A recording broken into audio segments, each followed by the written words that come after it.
Hi అండి. ఈరోజు వీడియోలో ఇన్స్టెంట్ బందోసులు వేసి చూపిస్తున్నాను. సోడా, ఈనో ఎలాంటి పిండి వాడకుండా అన్ని ఇంట్లో ఉన్న వాటితోనే సింపుల్గా ఇన్స్టెంట్గా చేసుకోవచ్చండి. టేస్ట్ అయితే చాలా బాగుంటుంది. ఇంట్లో మీకు ఇడ్లీ పిండి ఉంటుంది కదండి, ఇడ్లీ పిండితోనే చేసి చూపిస్తున్నాను.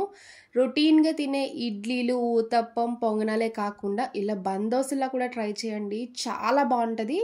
చూస్తూనే నోట్లో నీళ్ళు ఊరిపోతున్నాయి కదా. పైన క్రిస్పీగా వచ్చి లోపల సాఫ్ట్గా, ఎన్ని తిన్నా అస్సలు బోర్ కొట్టవండి. తినే కొద్దీ బందోసులు తినాలనిపిస్తాయి. అలానే కాంబినేషన్గా పల్లీ చట్నీ కూడా చేస్తున్నాను.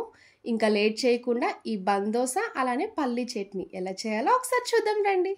ఇప్పుడు పిండి తీసుకోవడానికి ఇలాంటి ఒక బౌల్ తీసుకొని, మిగిలిపోయిన ఇడ్లీ పిండి ఉంటుంది కదండి, ఇడ్లీ పిండి తీసుకోండి. మిగిలిన ఇడ్లీ పిండితో మీరు పొంగనాలు చేసుకుంటారు, పునుగులు వేసుకుంటారు కదండి. అలా కాకుండా తక్కువ ఆయిల్తోనే ఇలాగా బందోసులా వేసుకోవచ్చు. ఇడ్లీ బ్యాటర్ వేసుకున్నాక ఇందులో మీ టేస్ట్కి తగ్గ సాల్ట్ వేసుకోవాలి.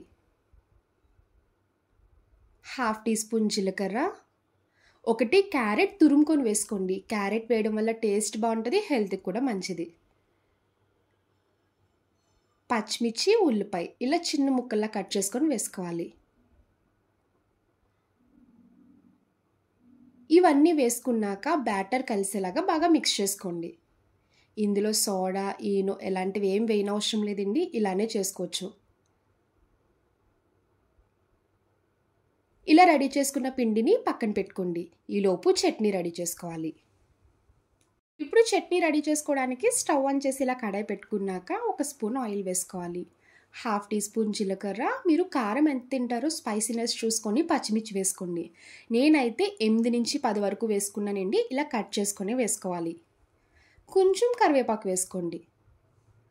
పచ్చిమిర్చి, కరివేపాకు, జీలకర్ర వేసుకున్నాక ఒకసారి ఫ్రై చేసుకోవాలి.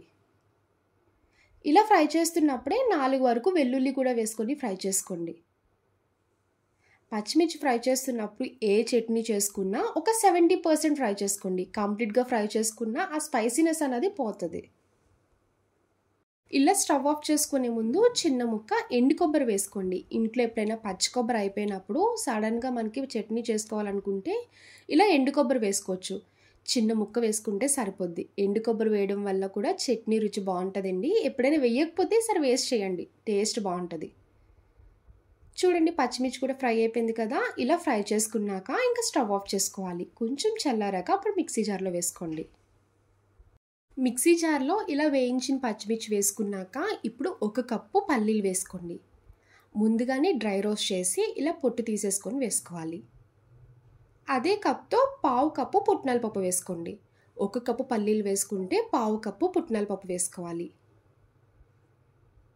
మీ టేస్ట్కి తగ్గ ఉప్పు వేసుకున్నాక కొంచెం వాటర్ వేసుకొని మెత్తగా చట్నీలా రెడీ చేసుకోండి. ఇప్పుడు చట్నీలోకి తాలింపు పెట్టుకోండి. రొటీన్గా మీరు తాలింపు ఎలా వేసుకుంటారో అలానే వేసుకోవాలి. ఆయిల్ వేసుకున్నాక శనగపప్పు, మినపప్పు, ఆవాలు, కొంచెం కరివేపాకు, 2 ఎండుమిరపకాయలు ఇలా కట్ చేసుకొని వేసుకోవాలి. ఇలా ఫ్రై చేసుకున్న తాలింపులో రెడీ చేసుకున్న చట్నీ వేసుకొని కలుపుకోండి. చూసారు కదా, ఈ చట్నీ టేస్ట్ అయితే చాలా బాగుంటుందండి.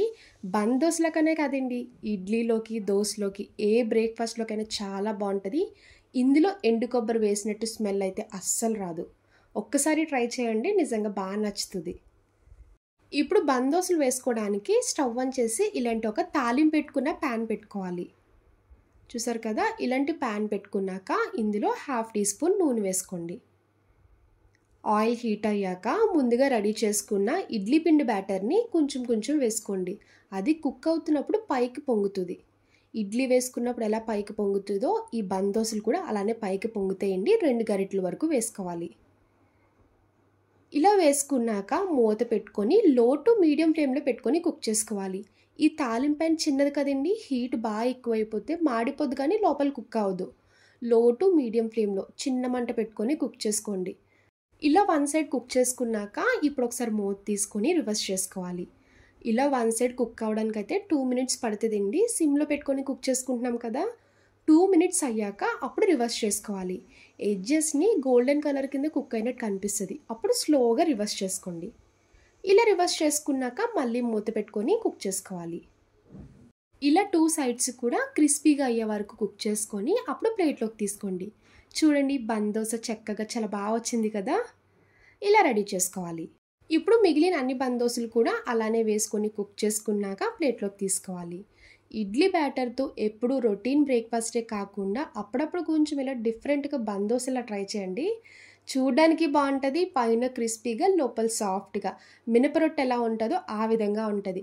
ఇది చూడడానికి చిట్టి చిట్టి బందోసలా ఉంటాయి కదండి. పిల్లలు కూడా కొంచెం చూసి అట్రాక్టివ్గా అయ్యి అప్పుడు ఇష్టపడతారు తినడానికి. ఇలా రెడీ చేసుకున్నాక ప్లేట్లోకి తీసుకోవాలి. చూడండి వేడి వేడి బందోసులు చట్నీ రెడీ అయిపోయింది. చూసారు కదా పైన క్రిస్పీగా లోపల సాఫ్ట్గా చాలా బాగా వచ్చాయి. ఇలా చేసి పెట్టండి, 2-3 లాగించేస్తారు. అస్సలు బోర్ కొట్టదు, తినే కొద్దీ తినాలనిపిస్తుంది.